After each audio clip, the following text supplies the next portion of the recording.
Hey, mis queridos nakamas, ¿cómo están? Qué bueno verlos después de tanto tiempo, pero finalmente estamos de regreso con lo mejor de lo mejor y en esta ocasión retomaremos hablando del misterioso pasado de Shanks y su influencia tanto en el presente como en el futuro. Además, vamos a hablar sobre una teoría confirmada que hice en este mismo canal hace 2 años atrás con la identidad del supuesto Shanks que se encontraba en aquel tiempo en la sala del Gorosei hablando con los ancianos sobre cierto pirata. Así que no se pueden perder el contenido de hoy que nos tendrá cautivos a todos. En primer lugar, vamos a hablar un poco del pasado del pelirrojo y cómo esto influye actualmente. Así que voy a iniciar contando que hace 40 años, en la catastrófica guerra de God Valley, en donde una sorprendente alianza entre los piratas de Roger y Garp lucharon codo a codo contra los infames y poderosos piratas de Rocks, algo que marcaría la historia por completo de la serie, en donde incluso el abuelo de Luffy se llevaría de allí el título de héroe de la marina. Pero justamente en medio de todo este suceso se encontraba nada menos que un pequeño bebé de cabello rojo, completamente inocente y feliz, a quien el futuro rey de los piratas de aquella época terminaría adoptando para su tripulación.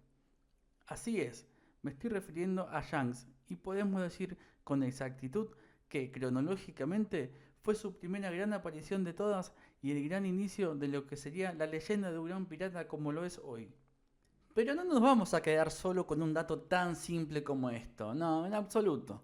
Lo impactante acá es que ese pequeño Shanks era nada menos que el hijo del mismo campeón de God Valley, y me refiero precisamente a Garlin Fireland, quien hasta hace poco era el líder de los Caballeros Sagrados de Mary Joyce y ahora se ha convertido nada menos que en uno de los ancianos del Gorosei en reemplazo del difunto Jay García Saturn. Sin embargo, con los sucesos recientes del manga en la tierra de Elbaf, hemos confirmado que Shanks no era el único pequeño allí, sino que contaba con un hermano gemelo de quien fue separado en aquella época, haciéndolos así tomar caminos distintos por gran parte de sus vidas. Como bien mencioné al principio, que en este canal hace 2 años hice un video sobre la familia Fireland en la cual teoricé y acerté, así como seguramente muchos de ustedes, que aquel sujeto en la sala de los ancianos del gobierno era muy posible que sea un hermano gemelo del emperador pirata, y justamente basándome en una de las pistas que en aquel panel pudimos ver al supuesto Shanks de perfil y no con su rostro de frente. De haber sido así, y sabiendo ya que se trataba de su gemelo, íbamos a descubrir que no tenía la cicatriz que Shanks sí tiene, y seguramente la sorpresa se arruinaría, ya que claramente Oda quería dejarlo para más adelante tal cual ocurrió. Precisamente en lo que decíamos que se separaron por largos años es que Shamrock, su hermano gemelo, menciona en una charla con Loki en Elbaf que Shanks regresó en un momento a la Tierra Sagrada, pero que al parecer le gustaba más la vida del mundo inferior, por lo que regresaría nuevamente a los mares. Es cierto que la información de momento es contada muy por encima, pero podemos abarcar algunas ideas conforme a esto. Una de ellas es: ¿cuándo Shanks se entera de su origen y en qué momento o por qué decide volver? Bien, a mi entender creo que esto ocurre de niño, ya con cierta edad avanzada, en donde siendo parte de los piratas de Roger, estos le revelan su impactante identidad y él queda a conocimiento de ello, pero sin tomarle mucha importancia. Sin embargo, una vez Roger muerto y la banda desmantelada, creo que ahí es donde él comienza a buscar su propia identidad, su propio camino, y es cuando decide dirigirse a la Tierra Santa con su familia biológica. Pero allí descubre seguramente que no solo no encajaba con ellos, sino que podría haberse enterado de muchas cosas oscuras sobre el mundo y sus propios ideales harían que se oponga contra todo ese sistema. Y es por eso que decide retirarse de allí. ¿Es descabellado creer esto? Bueno, es mi teoría, pero vamos a fundamentarla aún más. Basándonos en esta idea, es que podemos explicar entonces que Shanks conocía la verdadera naturaleza de la Gomu Gomu no Mi y la información o contactos necesarios para algún día hacerse con ella y robarla, tal cual lo hizo finalmente, y no es casual.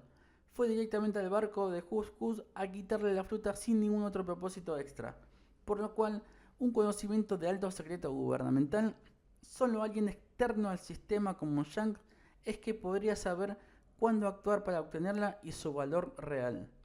Además, y siguiendo con esto, podríamos decir que al momento de darle la fruta a Luffy por error, digamos entre comillas, mintió inicialmente con el tipo de fruta y habilidad que poseía dicha Akuma no Mi.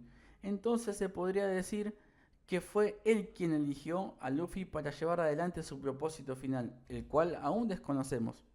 Sin embargo, esto iría de la mano con dos cosas. Primero, el hecho de haberle entregado el tan preciado sombrero de paja que tenía de su capitán Roger y nada menos que el propio rey de los piratas. No se la daría solo porque sí. Estaba claro que en sus planes Luffy ya era un factor determinante para la historia del mundo. Además, en la primera reunión que vimos de él con Barba Blanca, este le dice que le pareció rara la historia de que el gran emperador Shanks volvía de aquellos mares con un brazo menos, a lo que el pelirrojo contesta que fue un sacrificio por las generaciones futuras. Es decir, sabía perfectamente lo que estaba haciendo al perder su brazo salvando a Luffy, que valía muchísimo más que el propósito final. ¿Qué quiero decir con todo esto? Que la trama final de la historia estará fuertemente vinculada a Shanks y bien podría decir que siempre estuvo en sus planes desde el principio de la propia serie. También recordemos que el propio Oda dijo que ya deberíamos saber qué es el One Piece. Sin embargo, está claro que nadie lo sabe con exactitud, pese a teorías y suposiciones. Pero me animo a decir que no nos veamos tan sorprendidos las caras si por alguna razón el One Piece termina siendo la propia fruta del diablo que posee Luffy, ya que el hecho de que el propio emperador del mar se haya sacrificado de esa manera deja mucho que hablar. Ojo, en lo personal me gustaría que el One Piece sea algo que realmente no conocemos y nos sorprenda para bien dejándonos atónitos en aquel momento, pero no descartaría esta posibilidad mencionada para tenerla al menos en cuenta. Ya dejando un poco de lado las intenciones ocultas de Shanks y su posible camino en el pasado, podemos abarcarnos un poco más en el presente conforme a su relación con su familia biológica y además cómo esto influirá en el futuro. A decir verdad, Shamrock se presenta como miembro del gobierno mundial y esto es algo que también se podría decir que acerté en aquella teoría tiempo atrás, ya que deduje que era miembro de los Caballeros Sagrados debido a que en aquel entonces él se presentaba con una capa encima como vestimenta y la silueta de los Caballeros Sagrados parecía mostrar justamente que todos poseían una como parte de su uniforme durante el momento en que Dragon los mencionaba. Definitivamente tanto él como Shanks parecen ser enemigos pese a su lazo sanguíneo, pero por una cuestión lógica de los propios poderes mundiales a los que representan. Por una parte, el pirata es parte de los emperadores del mar, mientras que su gemelo es parte de la organización que gobierna el mundo, por lo cual no sería extraño que a futuro veamos un enfrentamiento entre ellos. ¿Ustedes quién creen que sea más fuerte y podría ganar en un duelo entre sí? Hasta el momento sabemos que Shamrock es líder de los Caballeros Sagrados, que de por sí esta agrupación es altamente poderosa, así que se estima que su líder sea precisamente aún más que el resto.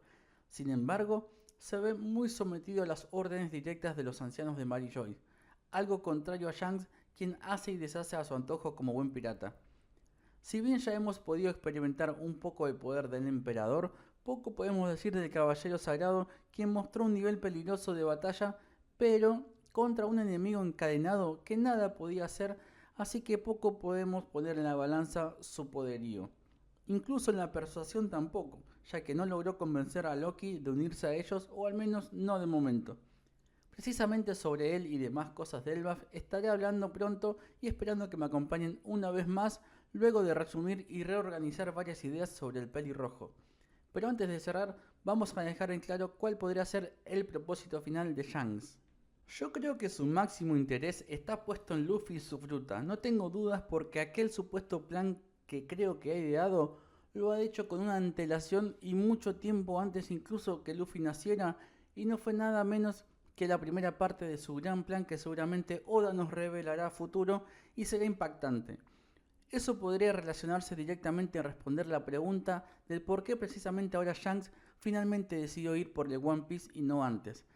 Quiero decir, una vez en conocimiento de que aquella fruta finalmente había sido despertada y que su portador junto a la Alianza Pirata habían limpiado a dos emperadores de una, vio que su plan tomaba un gran curso luego de tantos años.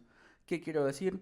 Que el factor principal, es decir, el núcleo de su gran plan, era esperar nada menos a que esa fruta sea despertada y controlada, ya que por alguna razón creo que la fruta de Luffy será la clave para completar el One Piece, o bien puede ser que se aprovechó de una gran desestabilización mundial para tomar su rumbo al destino final.